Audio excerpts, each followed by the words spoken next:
Ini Jus, ini Jealousy. Udah nyambung sih. Hai Voltagers, nama aku Cynthia. Pernah nggak sih kalian merasakan rasa jealous dari skala 1 sampai 10 atau mungkin lebih? Semua orang pasti pernah merasakan jealous.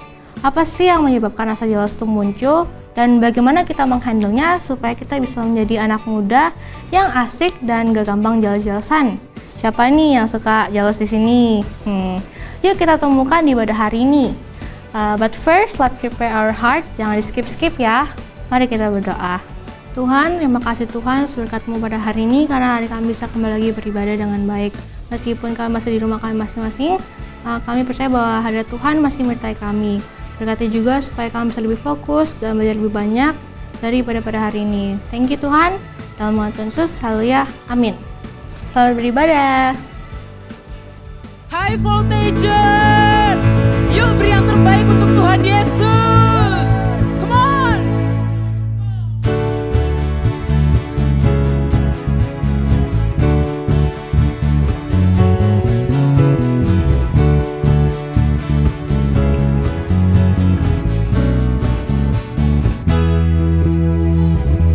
Telah ku temukan kasih yang sejati tiada pernah berubah, hanya di dalam-Mu, Yesus Tuhanku. Kasih yang telah Kau beri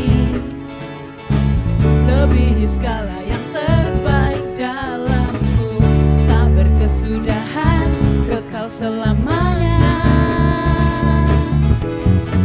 Kini ku bawa kepada-Mu hidupku sebagai persembahan. Terimalah pujian dari hatiku, hanyalah untuk-Mu. Ku beri yang terbaik, hanyalah bagi-Mu, hanya untuk-Mu yang termulia, berkenan bagi-Mu. Dan hidupku bersinar bagi kemuliaan dan keagungan-Mu Tuhan, kebesaran-Mu. Ku beri segalanya, ku beri yang terbaik.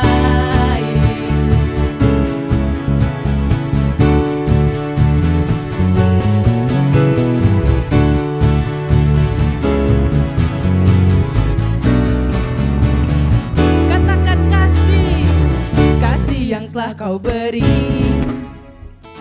lebihi segala yang terbaik dalam-Ku, tak berkesudahan, kekal selamanya.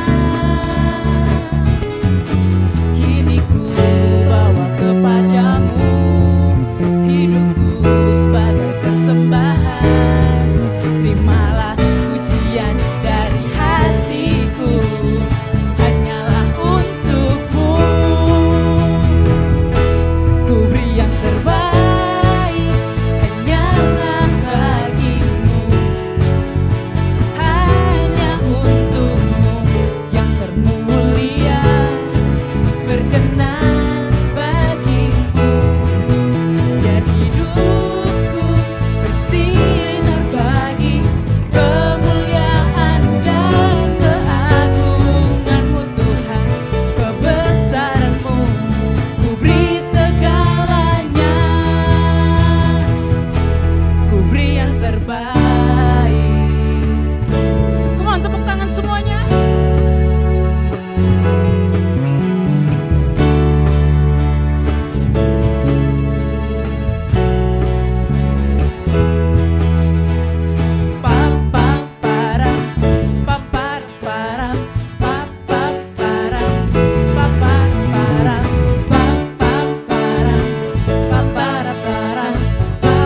Sama-sama angkat tanganmu. Ku beri yang terbaik, hanyalah bagi-Mu, hanya untuk-Mu yang termulia, berkenan bagi-Mu. Biar hidupku bersinar bagi kemuliaan dan keagungan.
bentuklah hatiku jadi seperti-Mu.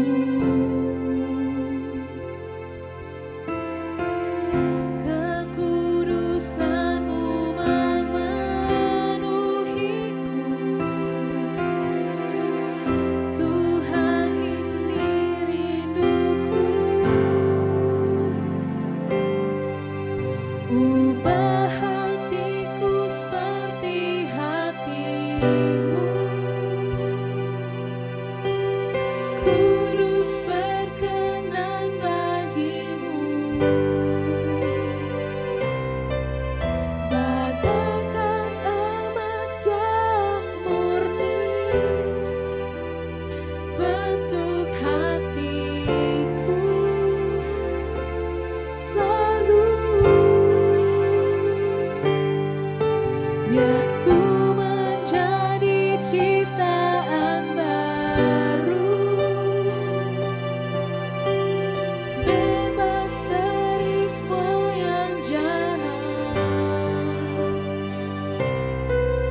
serupa dengan gambar-Mu. Sucikanku, kuduskan hatiku, Tuhan.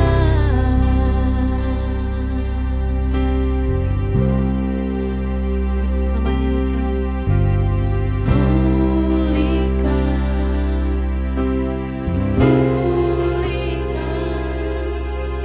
hatiku dengan kasih-Mu. Bentuklah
Kami sudah siap untuk mendengarkan firman-Mu. Cek hati kami Tuhan pada hari ini.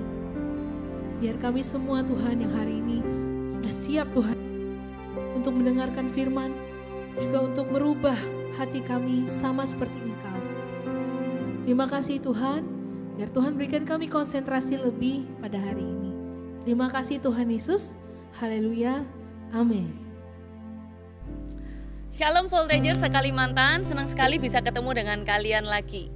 Hari ini kita tahu bahwa kita punya satu pribadi, satu Bapa, satu Tuhan yang namanya Tuhan Yesus, betul? Dan Tuhan Yesus itu adalah Tuhan yang penuh kasih. Bahkan di firman Tuhan dikatakan bahwa Allah adalah kasih. Oleh karena itu, kalau kita memang benar-benar adalah anaknya Tuhan Yesus, berarti setiap kita harus hidup di dalam kasih. Amin. Semua yang siap untuk hidup di dalam kasih bisa taruh tangannya tinggi-tinggi gini. Bukan taruh di dada, tangannya tinggi-tinggi kayak gini. Kak Dewi bisa melihat dengan iman ya. Kalian semuanya terangkat tangannya karena kalian rindu hidup di dalam kasih. Amin. Lalu by the way Kak, kasih ini apa sih? Apakah kasih itu hanya artinya cinta? Kita coba sama-sama lihat ya di 1 Korintus 13 ayat yang keempat. Yang di rumah, ayo segera bisa buka Alkitabnya di 1 Korintus 4. 1 Korintus 13 ayat yang keempat. Judulnya adalah kasih. Katanya firman Tuhan begini, kasih itu sabar, kasih itu murah hati, ia tidak cemburu, ia tidak memegahkan diri dan tidak sombong, ia tidak melakukan yang tidak sopan dan tidak mencari keuntungan diri sendiri, ia tidak marah, ia tidak pemarah, ia tidak menyimpan kesalahan orang lain, ia tidak bersuka cita karena ketidakadilan tetapi karena kebenaran.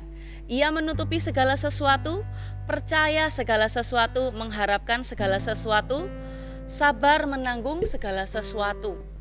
Wow, ternyata artinya kasih itu ada banyak ya.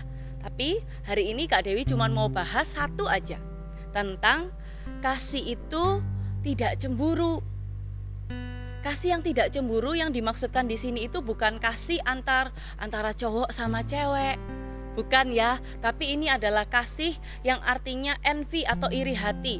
Dikatakan di bahasa aslinya, ya, kalian bisa baca, kalian bisa cari terjemahannya itu it does not envy. Itu kasih itu tidak iri hati. Siapa yang di sini merasa pernah iri hati? Pernah nggak merasa iri hati? Kak Dewi pernah tuh merasa iri hati sama adiknya Kak Dewi, sama temennya Kak Dewi. Kak Dewi pernah yang namanya iri hati. Nah, kebanyakan orang selalu mengabaikan iri hati di dalam hatinya. Dia merasa bahwa iri hati itu it's okay. Itu kan cuma di dalam hati. Kalau ngomong kotor, kalau kita ini marah-marah gitu ya, kalau kita pukul teman, nah itu yang baru berbahaya, itu yang harus segera bertobat gitu ya. Tapi kalau iri hati kan it's okay Kak, itu kan cuma di dalam hati, itu kan gak apa-apa. Tapi waktu Kak Dewi belajar firman Tuhan, Kak Dewi semakin mengenal Tuhan, ternyata iri hati itu termasuk salah satu dosa yang harus diwaspadai loh. Iri hati itu adalah salah satu dosa yang serius.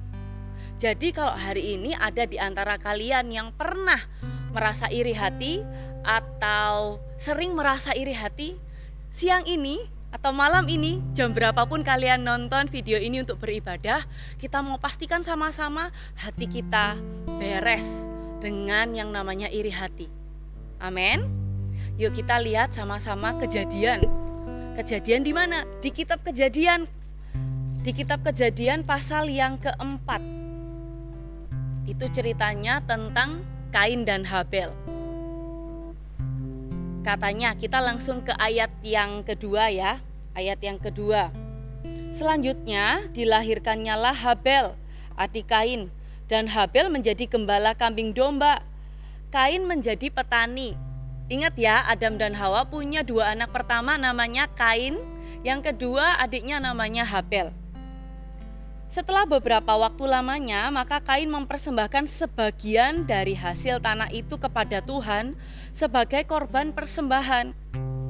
Habel juga mempersembahkan korban persembahan dari anak sulung kambing dombanya yakni lemak-lemaknya. Maka Tuhan mengindahkan Habel dan korban persembahannya itu. Tetapi Kain dan korban persembahannya tidak diindahkannya. Lalu hati Kain menjadi sangat panas dan mukanya muram. Firman Tuhan kepada Kain, "Mengapa hatimu panas dan mukamu muram? Apakah mukamu tidak berseri jika engkau berbuat baik?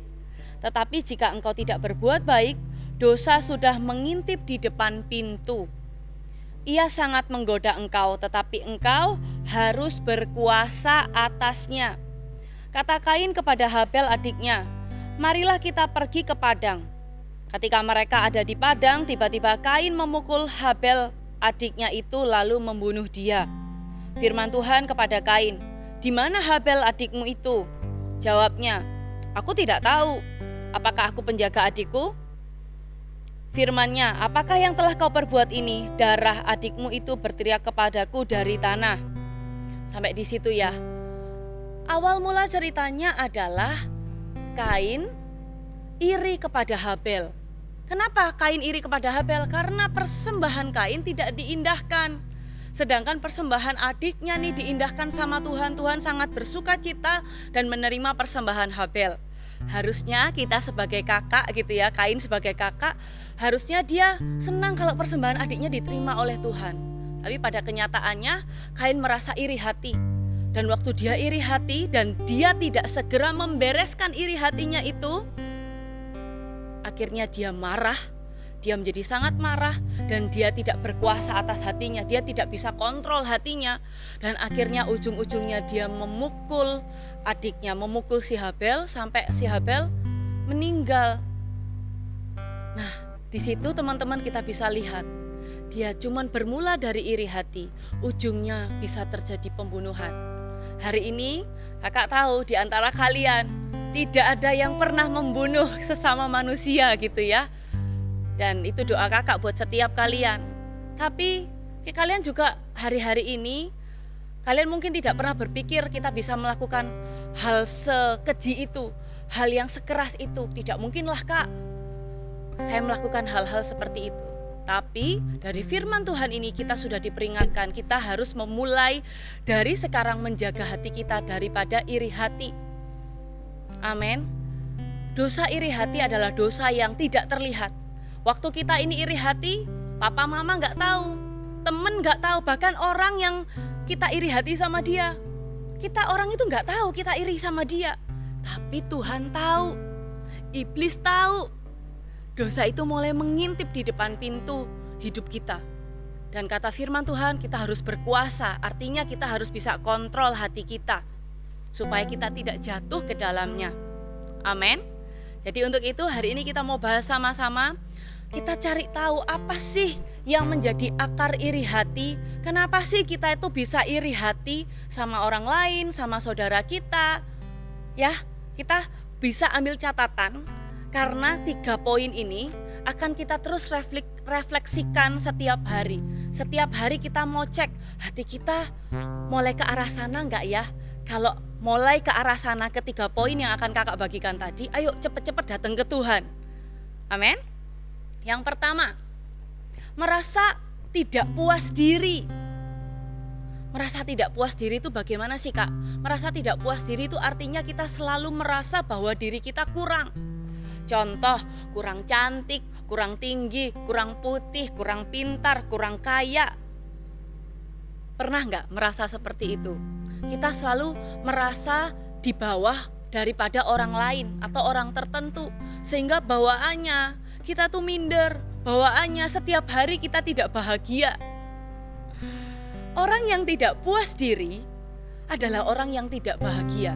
Karena sekalipun dia diberkati Tuhan macam-macam, dia tidak bisa lihat itu. Dia selalu merasa kurang, dan kurang. Pernah nggak kalian merasa seperti itu? Sebenarnya kalau kita itu merasa iri hati nih sama teman atau sama orang lain, siapapun itu, kita tuh nggak ada masalah dengan orang lain, tetapi sebenarnya kita sedang punya masalah dengan hati kita. Kita sedang punya masalah dengan Tuhan.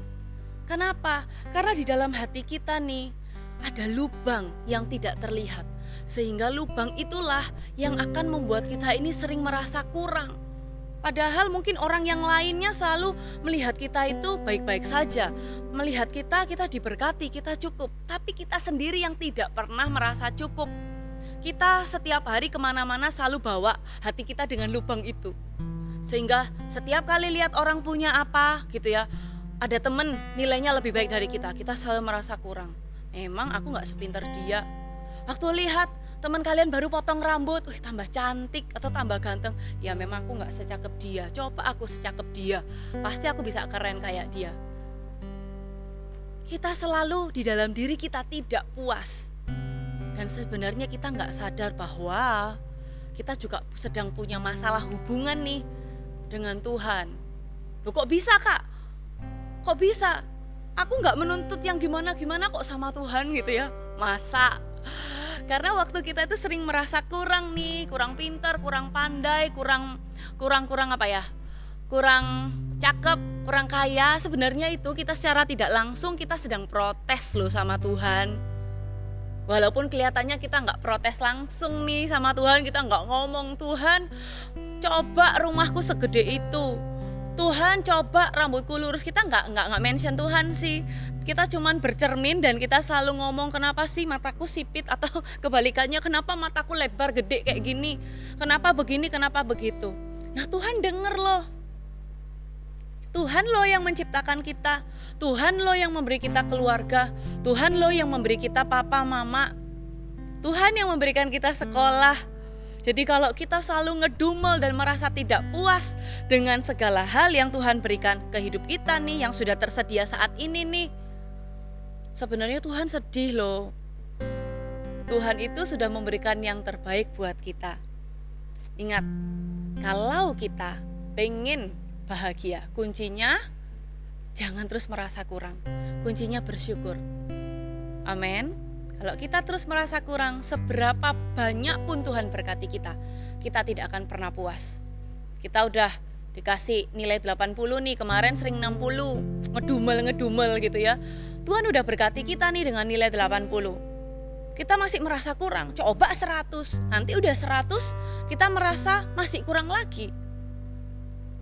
Amin. Ayo belajar bersyukur ya dengan apa yang sudah Tuhan berikan di hidup kita, termasuk tubuh kita, keluarga kita, dan fasilitas apapun yang hari ini kita terima. Amin.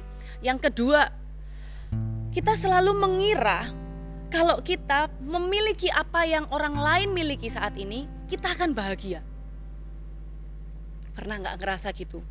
Coba mamaku itu adalah mama kayak si A nih, pasti hidupku akan lebih baik. Karena mamanya si A itu perhatian sekali, selalu ditanya, selalu dichat, kamu di mana, sudah makan belum.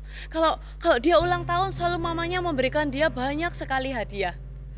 Andai aku punya mama seperti itu, pasti aku bahagia.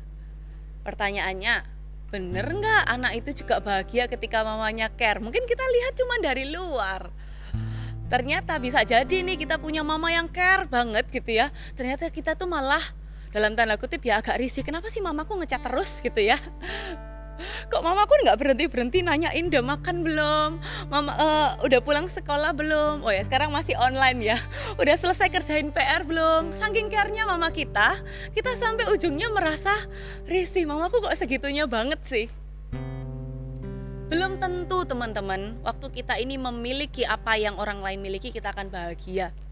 Contoh lagi, coba aku punya mama papa kaya, pasti hidupku bahagia karena aku bisa beli apapun, beli yang aku pengen, beli sepeda terbaru, yang keluaran terbaru. Kalau sekarang handphone terbaru, gadget terbaru setiap hari, nggak perlu tunggu ulang tahun, nggak perlu aku naik kelas tunggu aku dapat gadget baru. Atau mungkin apa? Kalau zaman dulu kakak ya, teman-teman cowoknya kakak tuh suka kalau dibelikan PlayStation gitu ya, PlayStation keluaran terbaru. Sekarang masih suka nggak kalau dibeliin PlayStation? Ada yang masih suka gitu ya? Coba mamaku kaya, papaku kaya, kak kayak si itu, pasti aku happy. Bener nggak? Belum tentu loh. Jangan-jangan temenmu nih yang papa mamanya kaya, bisa belikan dia apapun. Ternyata dia itu sibuk dia harus pergi kerja dari pagi sampai malam. Kadang-kadang juga gak sering dia harus pergi keluar kota 2 minggu atau sebulan. Jadinya jarang ketemu dengan dia. Dia mungkin di dalam hati temenmu gak ngomong sih sama kamu, sebenarnya kalau bisa tak tuker. Mungkin temenmu itu bilang, aku pengen loh punya papa yang gak sering pergi-pergi, papa yang gak sibuk, yang bisa nemeni aku. Mungkin dia bilang begitu di dalam hatinya, cuman kamu gak tahu. Ya, kadang-kadang kita itu suka gitu ya, menginginkan entah itu barang, entah itu fasilitas, atau apa ya, bentuk badannya orang lain, tubuhnya yang tinggi dan lain sebagainya. Kita berharap kalau kita jadi seperti dia, kita akan bahagia. Padahal belum tentu. Dia juga dengan posisinya dia sekarang belum tentu juga bahagia. Kadang-kadang kita juga sering lihat di medsos ya. Kalau di medsos sih, teman-teman jangan tertipu. Kalau di medsos itu memang yang diposting yang bagus-bagus. Ya, jadinya kadang-kadang kita ini terlena dengan hal-hal yang sebenarnya belum tentu keadaannya seperti itu. Contoh, ada kalian yang hari ini lagi ngetren apa? Sosial media ya kan. Coba nih, aku kayak dia, keren, terus pinter lagi, kontennya bagus-bagus di media sosial, foto-fotonya bagus-bagus karena baju yang dia pakein bagus-bagus, karena dia kalau liburan ditambah lagi ya, perginya ke tempat-tempat yang instagramable gitu ya. Keren. Likes, followersnya Kak, banyak banget. Seandainya aku jadi dia.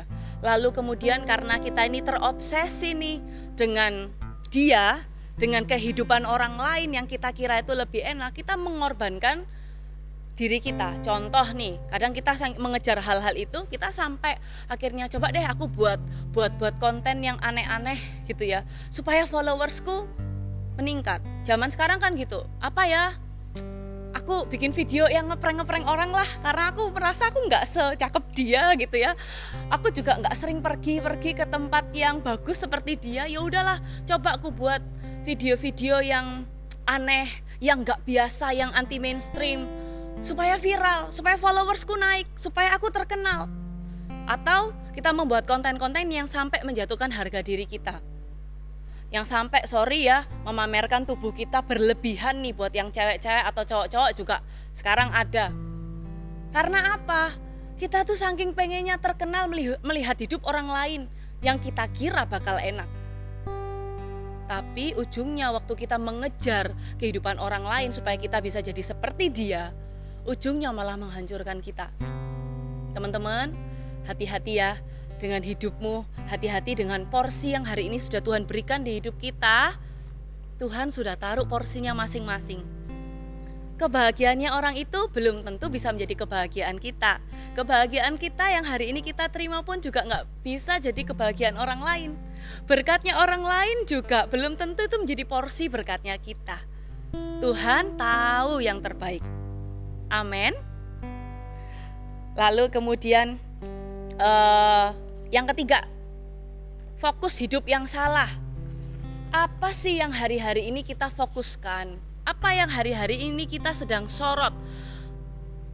Tokoh-tokoh atau siapa yang hari-hari ini sedang kita look up?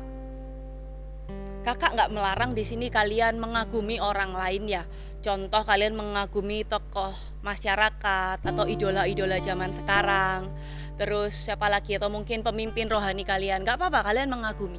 Tapi jangan sampai kalian itu benar-benar menjadikan mereka itu segala-galanya. Apalagi kalau kita tahu mereka ini adalah orang yang belum di dalam Tuhan. Mereka orang yang belum mengenal Tuhan. Mungkin mereka terkenal secara duniawi ya, banyak orang yang kenal dia, banyak orang yang memuja-muja dia. Tapi hari ini Kak Dewi mau ingatkan kalian, coba cek hidupnya. Takut sama Tuhan gak? Takut akan Tuhan gak? Sungguh-sungguh gak dalam Tuhan? Karena kalau kita ini awalnya kagum nih, lalu kalau sampai terlalu berlebihan, lalu kita menjadikan mereka segala-galanya, Kak Dewi khawatir kalian akan mengikuti pola hidupnya juga. Karena kalau kita nggak bisa jaga itu, ya kalau memang cara hidupnya ini benar sesuai dengan firman Tuhan, ya itu masih lebih baik ya. Tapi kalau misalnya cara hidupnya orang yang kita kagumi, orang yang kita look up itu ternyata nggak bener, wah kita bisa ikut-ikutan nggak bener juga loh. Amin. Apalagi nih, atau mungkin kalian punya komunitas entah itu di sekolah, entah itu di luar sekolah, komunitas yang kalian awalnya kagum karena mungkin mereka adalah sekumpulan anak-anak yang mungkin ya secara perekonomian itu di atas kalian, yang sangat kaya banget gitu ya. Gak apa-apa, gak ada yang salah dengan teman-teman yang kaya, yang lebih kaya dari kita. Mereka toh diberkati sama Tuhan. Tapi kalau hati kita salah berteman dengan dia, dengan motivasi awalnya nih, dengan cara coba aku seperti dia, kita mau berteman, siapa tahu kecipratan sesuatu karena dia kaya gitu ya. Siapa tahu aku sering ditraktir sama dia, biar aku deket-deket dia. Lalu berteman dengan hati yang salah, apalagi dengan hati yang iri, selalu membandingkan diri kita dengan dirinya gitu ya. Kalian mending stop dulu deh gitu ya. Bukan kita mau pilih-pilih temen, stop untuk terlalu look up sama dia. Tapi kita jaga hati kita lebih dulu, datang sama Tuhan, supaya fokus kita ini tidak salah. Berteman fokusnya adalah mengasihi, saling memberkati, bukan membandingkan diri kita dengan mereka. Karena kalau kita tidak bisa menjaga hati kita, maka setiap hari kita sedang dalam tanda kutip entertain iri hati kita. Kita nggak akan beres-beres dengan iri hati kita. Contohnya gimana? Kamu nih teman-temanmu sering gonta-ganti handphone, sedangkan kamu tidak. Puji Tuhan nih dikasih handphone. Nah kalau kalian nggak bisa menjaga hati, kalian akan setiap hari bisa hidup tidak bahagia. Kalian bisa marah-marah terus. Tiap kali pulang ke rumah, kalian akan selalu ngomel sama papa mama kalian, bilang, "Ma, Pa, beliin lah handphoneku ini udah jadul." Padahal handphonenya kita masih bisa guys. Karena apa? Kita selalu look up-nya teman-teman kita. Teman-temanku tuh loh Pak, handphonenya tuh sudah ganti. Udah yang merek ini. Mereka juga terbiasa untuk pakai tablet Pak, bukan laptop lagi zamannya. Laptop itu sudah jadul Pak. Kita menuntut lebih karena kita merasa kurang tadi, poin nomor 1. Fokus kita kepada hal-hal yang salah. Padahal harusnya berteman, itu harus berteman yang sehat. Amin. Jadi kalau kita sudah mulai pertemanan kita mengarah ke sana, lalu kemudian gini juga tiba-tiba Kak Dewi teringat, kita berteman dengan orang yang mungkin sosialitanya lebih tinggi gitu ya di pertemanan deh ya. Tapi kalau di hadapan Tuhan semuanya kita sama, selevel, tidak ada yang lebih tinggi, tidak ada yang lebih rendah.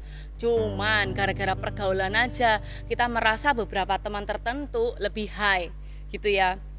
Nah ada yang akhirnya Kak Dewi ini pernah punya temen gitu ya, temen dia berusaha masuk ke komunitas itu nih yang high nih. Tapi dia waktu masuk ke pertemanan itu tidak sehat. Kenapa? Dia menutupi dirinya. Dia sebenarnya tidak terlalu high. Dia berusaha diterima di kalangan itu. Dia akhirnya menuntut papa mamanya untuk belikan HP yang keluaran terbaru, pakaiannya bagus, berusaha mengikuti pola hidup temennya untuk seminggu sekali minimal tuh akan nongkrong sebelum pandemi gitu ya. Pokoknya semuanya pengen difasilitasi seperti teman-temannya kayak gitu loh. Dia berusaha menutupi bahwa dirinya, keluarganya itu bukan dari keluarga yang sangat mampu. Keluarganya ini cukup biasa. Oke lah menurut Kak Dewi juga gak kekurangan gimana. Lalu ujung-ujungnya temannya Kak Dewi ini waktu berteman nih dengan teman-teman tadi, dia merasa menutup dirinya. Langsung kalau temannya mau main ke rumah, dia pura-pura, "Jangan main ke rumahku lah, gak usah lah, main ke rumahmu aja." Kenapa? Karena dia malu dengan rumahnya. Dia malu kalau rumahnya tidak sebesar dengan rumah teman-temannya tadi.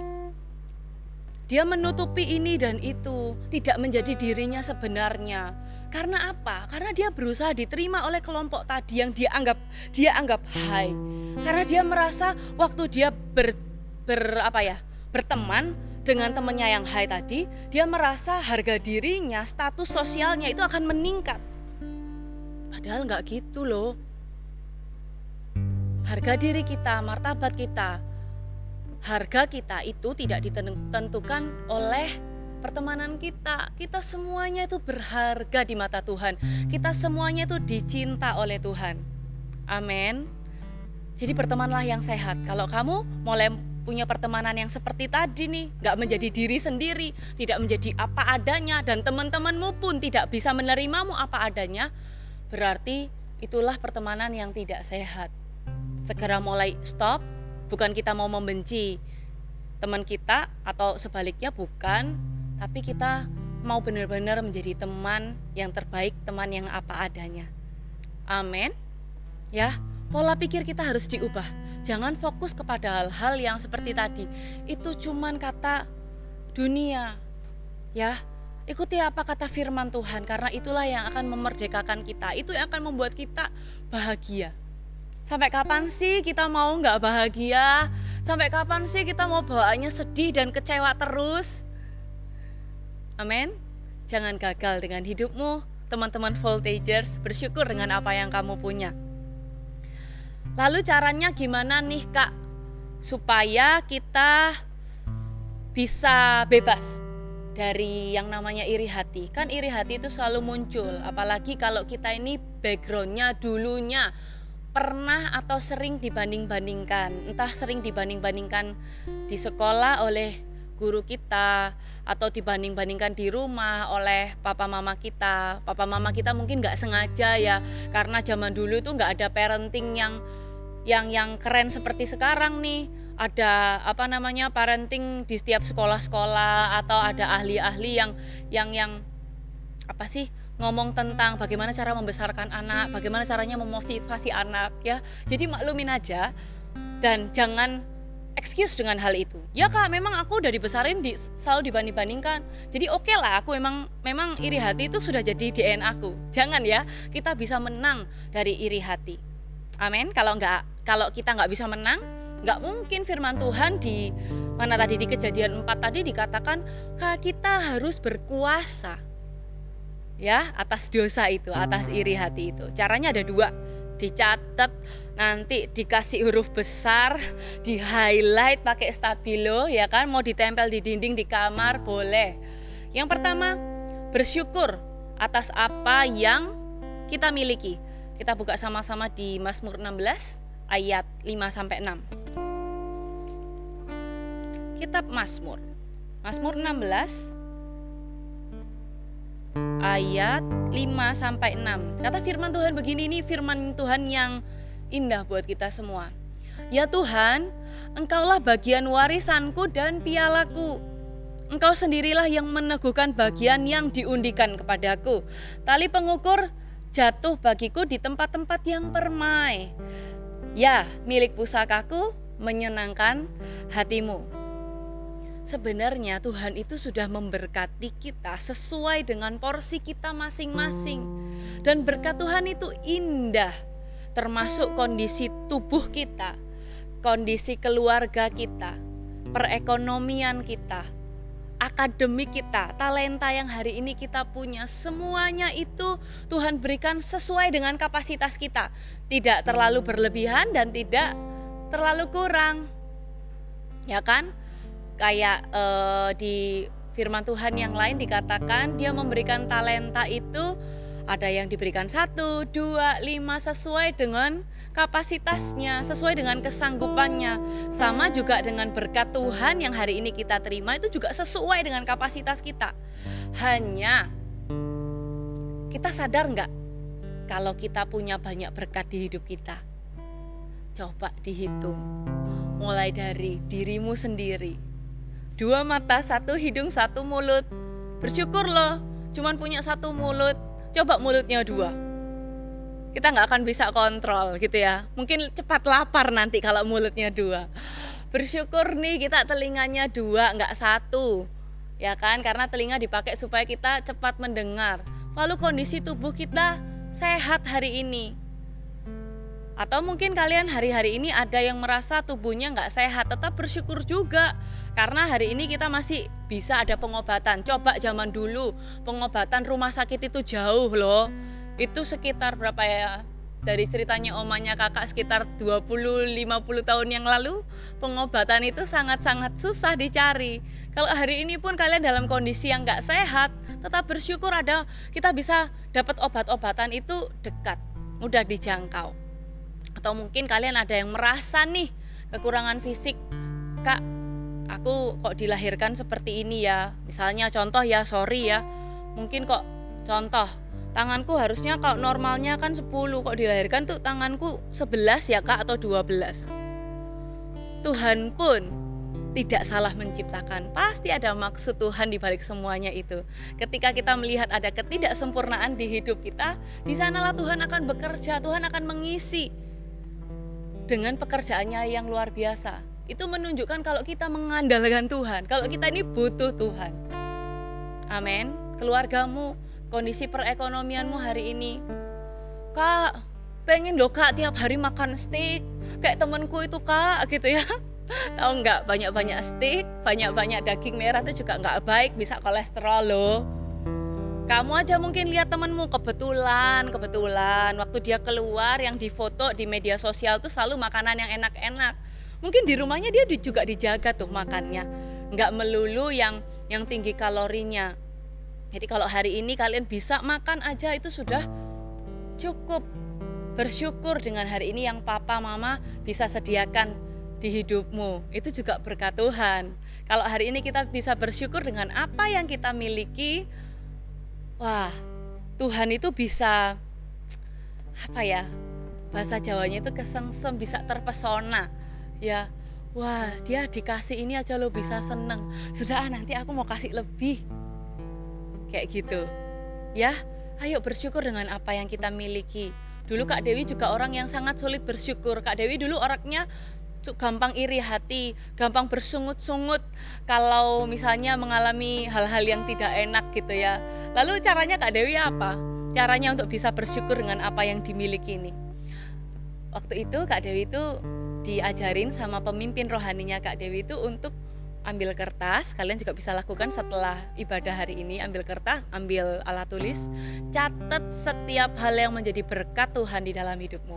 Contoh nih ya, Kak Dewi itu list tubuh yang sehat, masih punya baju, masih punya ini, dan itu di catatan Kak Dewi itu banyak sekali. Sampai Kak Dewi itu udah bolak-balik penuh kertas itu.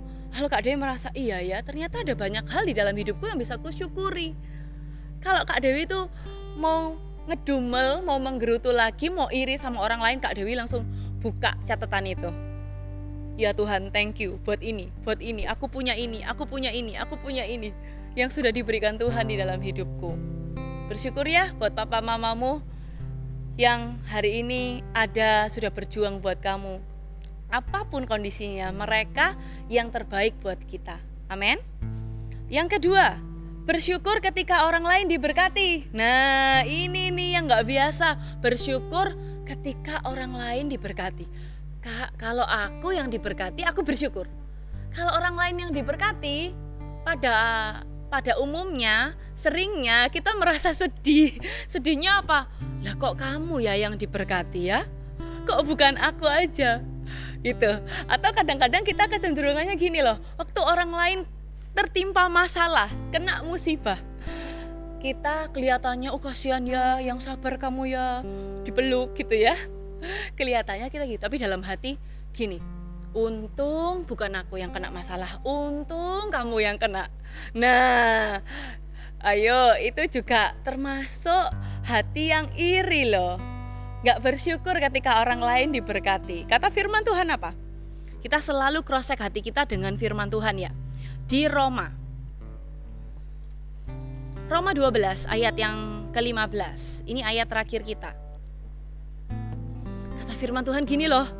Bersukacitalah dengan orang yang bersukacita, dan menangislah dengan orang yang menangis. Bersukacita dengan orang yang bersukacita. Ini maksudnya tuh kalian benar-benar happy ketika temanmu diberkati. Contoh nih kayak Kain sama Habel. Kain itu harusnya bersukacita, sekalipun persembahannya tidak diterima nih ya sama Tuhan, tapi dia bisa ngomong sih seharusnya sama Habel, ya kakak Koko gitu ya, bangga sama kamu karena kamu bisa lebih baik dari aku, persembahanmu diterima. Harusnya bisa ngomong kayak gitu. Tapi manusia kecenderungannya berkebalikannya. Kita sedih kalau orang lain yang lebih diberkati dari kita. Makanya firman Tuhan ini dituliskan, bersukacitalah dengan mereka yang bersukacita. Amin. Lalu yang terakhir juga satu pesan yang sangat kita harus pertimbangkan begini. Waktu kita bersukacita dengan mereka yang diberkati lebih daripada kita, dan kita turut sepenanggungan dengan mereka yang hari ini ketimpa masalah, Tuhan itu bisa lihat hati kita loh, bahwa hati kita ini tulus penuh mengasihi mereka, tulus murni, tidak ada selubung, tidak ada motivasi hati yang lain kecuali kasih. Amin. Semua yang di rumah, tutup Alkitabmu, tutup catatanmu. Ayo kita sama-sama deal dengan satu hal ini yang kita nggak bisa lihat lewat kasat mata, tapi cuman ada di dalam hati, yaitu tenang dengan iri hati. Kita mau bereskan hati kita, hati yang suka membandingkan diri dengan orang lain, hati yang tidak puas dengan diri sendiri, hati yang selalu merasa kurang, hati yang selalu merasa di bawah orang lain, hati yang selalu merasa atau lebih kebalikannya lebih harus superior daripada orang lain. Ayo kita bereskan hati kita di hadapan Tuhan, supaya hati kita dipenuhi dengan kasih-Nya. Amin. Tutup matamu, taruh tanganmu di hati seperti ini. Kita nyanyikan satu lagu ini ya.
Dari antara kalian, jangan malu, jangan berkecil hati kalau kalian pernah atau sering kali merasa iri dengan orang lain, atau waktu tadi selama firman Tuhan disampaikan kalian merasa bahwa kak itu aku.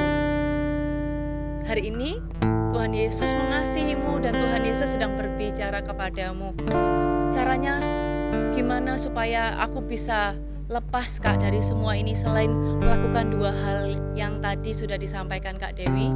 Gak boleh dibiarkan, tapi hari ini sama-sama serahkan hatimu kepada Tuhan. Supaya kita bebas dari hati yang iri adalah serahkan hatimu sepenuhnya sama Tuhan. Amin. Semuanya taruh tanganmu di dada seperti ini ya. Kak Dewi mau berdoa. Tuhan, ampuni aku kalau hari ini atau hari-hari kemarin aku sering kali merasa iri dengan orang lain, selalu merasa orang lain lebih baik, selalu menginginkan apa yang orang lain punyai. Ampuni aku Tuhan, bersihkan hatiku, kuduskan hatiku. Hari ini buka mataku lebar-lebar supaya aku bisa melihat berkat Tuhan yang sudah Tuhan sediakan di dalam hidupku. Mulai dari tubuhku, mulai dari diriku, aku diciptakan sempurna, spesial di mata Tuhan. Mulai dari keluargaku, mulai hari ini aku mau bersyukur atas setiap hal yang aku alami, yang aku terima. Karena segala hal yang hari ini aku alami itu sesuai dengan porsinya yang sudah Tuhan tetapkan masing-masing buat kami. Tuhan, aku mau serahkan hatiku kepadamu dan penuhi hatiku sekali lagi dengan kasih-Mu. Penuhi Tuhan, penuhi setiap anak-anak yang beribadah hari ini dengan kasih Tuhan yang sempurna. Angkat kedua tanganmu tinggi-tinggi.